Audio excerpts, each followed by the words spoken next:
If you're drawn to romance that strips you down quietly, where silence becomes intimate, rules feel heavier than touch, and desire grows in what's withheld, hit like, subscribe, and turn on notifications.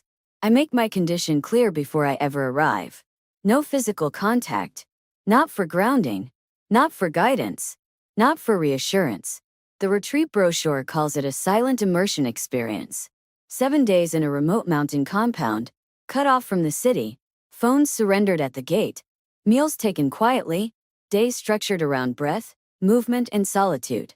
I sign up because I want quiet. I add the condition because I don't want intimacy. At least, not the kind that sneaks up on you.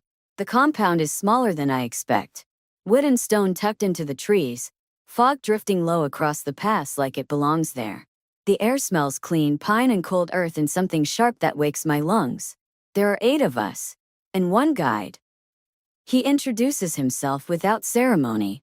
Daniel, he says. White. Mid-30s. Tall in a way that doesn't feel imposing. Calm but not distant. His voice is low, steady, like it's already learned how to live in silence. His eyes meet mine for half a second longer than they should. Then he looks away. The rules are explained the first evening. No phones. No outside contact. Minimal speech.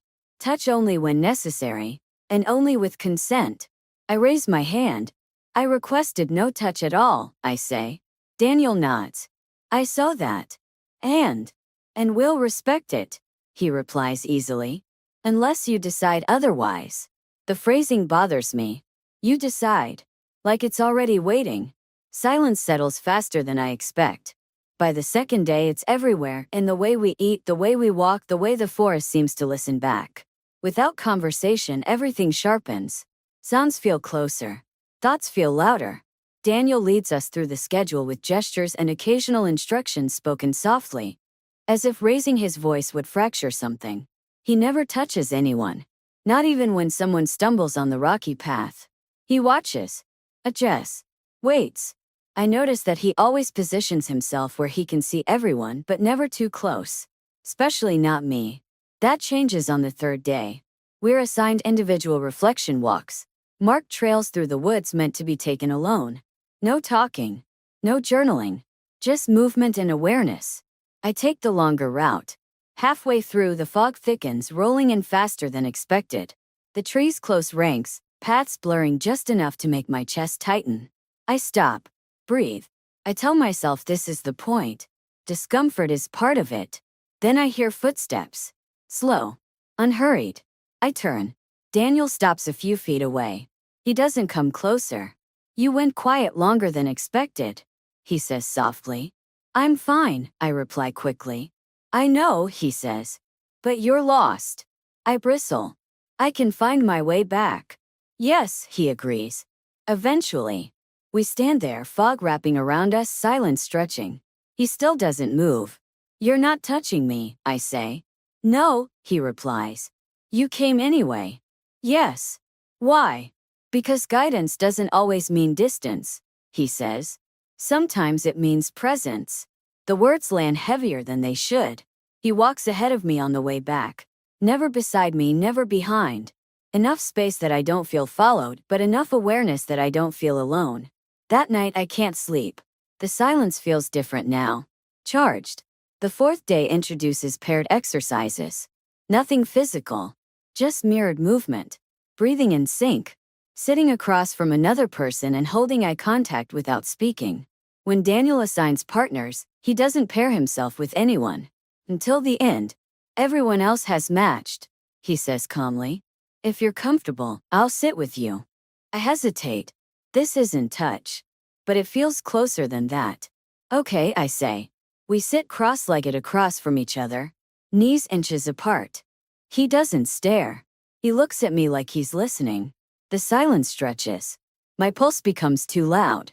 You don't like being seen, he murmurs. I blink. You're not supposed to talk. This is guidance, he replies quietly. I swallow. You don't know that. I do, he says. Because you hold yourself like someone who's learned how to disappear without leaving. The truth of it makes my chest ache. The rule I set begins to feel less like protection, and more like armor. Daniel never challenges it directly. He just creates space around it, so much space that I can feel its edges. On the 5th day, during evening meditation, my knee cramps sharply. I shift, breath hitching before I can stop it. Daniel opens his eyes immediately. He moves toward me, then stops. His hand hovers in the air between us. "May I?" he asks quietly. The request hits harder than the pain. I shake my head. "No." He nods, lowers his hand, steps back. No frustration, no pressure, just respect. Something in me twists. That night, I break the silence first. We're alone in the common room, lanterns casting warm light across the wooden floor. Everyone else has turned in. "You could have helped," I say. "Yes," he agrees. "And you didn't. Because you asked me not to." I look at him. Really look. "And if I hadn't?" I ask. "Then I would have," he replies. Carefully. The word hums between us. "Why do you listen so well?" I ask. "Because people are rarely heard where it matters," he says. "And where is that?" "Right before they change their mind." My breath catches. The 6th day strips everything bare. The silence, the isolation, the closeness without contact. I find myself noticing him constantly, the way he moves through space, the way he waits for others to finish before he speaks, the way his attention never feels intrusive. That night I seek him out. He's standing on the porch, looking out into the dark forest. "I want to change my condition," I say. He turns slowly, carefully. "What would you like instead?" he asks. I hesitate. "I don't know." "That's all right," he says. "We don't have to name it." "I don't want to be touched without choosing it," I say. "You won't be." "I don't want it to be automatic." "It won't." "I don't want to feel cornered." His gaze softens. "You never have." The truth of that loosens something in my chest. I step closer. He doesn't move. "You're very patient," I murmur. "Because this matters," he replies.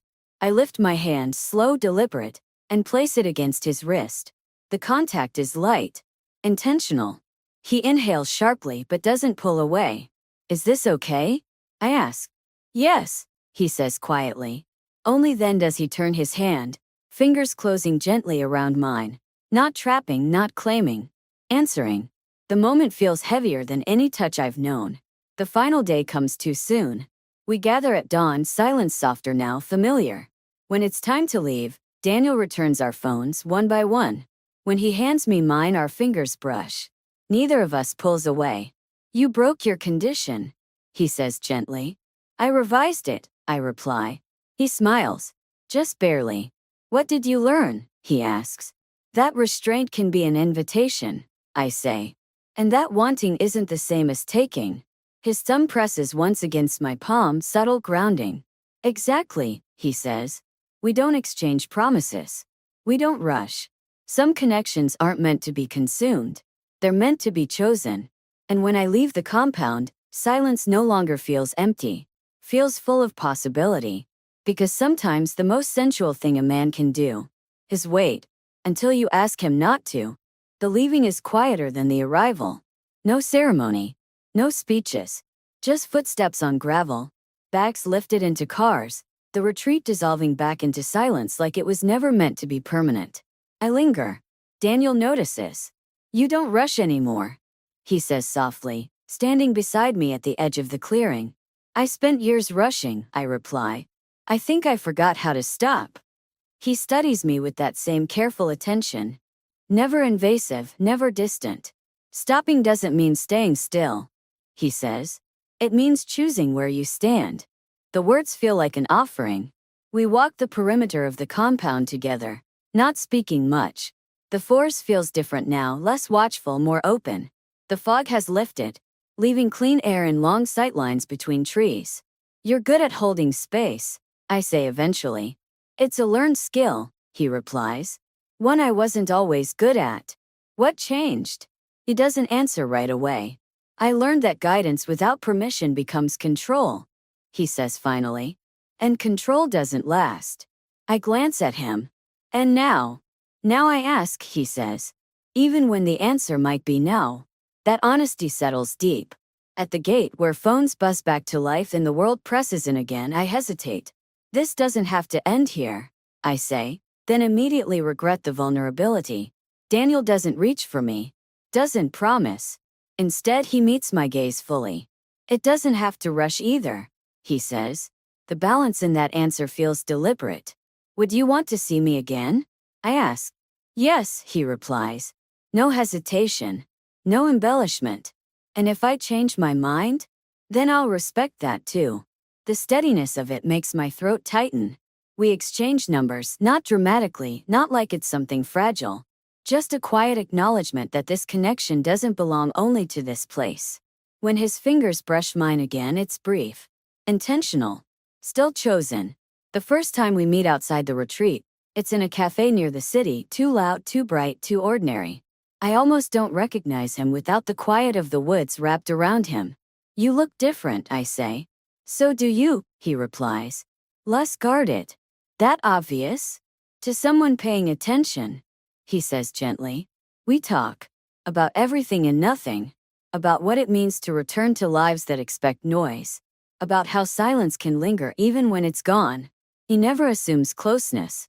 Never takes more than what I offer. It's intoxicating. The second time we walk instead. No destination. Just movement. At a crosswalk, he stops automatically when I do. You're still waiting, I observe. Yes, he says. For what? For you to decide how close feels right now. I step closer. Not touching. He mirrors the distance without crowding it. That's right, I say. His breath shifts. The intimacy builds differently here. Not heightened by isolation or silence, but by choice repeated again and again. He still asks before touching. Still checks in. Still pauses. You don't stop, I tell him one evening. No, he agrees. Because this isn't something I want to take for granted. The care in that makes my chest ache. The first kiss doesn't happen when I expect it to. Not after a long stare. Not in a moment charged with tension. It happens mid-laugh, when the guard is down and the wanting feels safe. He still hesitates. Is this okay? He asks quietly. Yes, I reply. And this time when he leans in, there's no weight of rules or conditions pressing down. Just intention. Just presence. Just choice. Later, when we sit side by side in the fading light, he rests his hand against mine. Not gripping, not claiming. You taught me something, he says. I thought you were the guide. I was, he agrees. But I learned too. What? That restraint isn't the absence of desire, he says. It's the proof of it. The truth of that settles between us, warm and steady. I don't know where this will lead, but I know what it won't be. It won't be rushed. It won't be taken. It won't be assumed. The condition I set at the beginning of the week wasn't about distance. It was about safety. And the man who respected it enough to wait is the only one I want close now. Because sometimes the most intimate thing two people can share is the moment they choose each other. Without being asked. Without being rushed. Without breaking anything that mattered first.